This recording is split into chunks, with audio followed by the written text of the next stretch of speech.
ছোট বড় সকলেরই পছন্দের গুড় আম, টক আম, মিষ্টি আমের আচার। আর এই আমের আচার করার জন্যে চলুন কিভাবে করে দেখে নিই।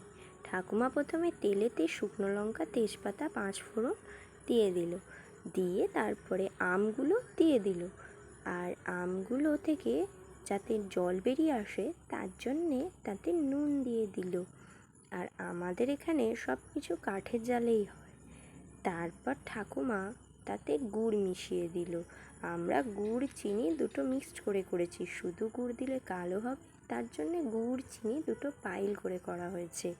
আপনারা আপনাদের পছন্দ মতন দেবেন। আর তারপরে ওতে একটু হলুদ অ্যাড করে দেবেন। আর সবশেষে ঠাকুমার যে স্পেশাল ভাজা মশলা, ধনে, জিরে, শুকনো লঙ্কা, গরম মশলা ছড়িয়ে দিয়ে রেডি আমের আচার।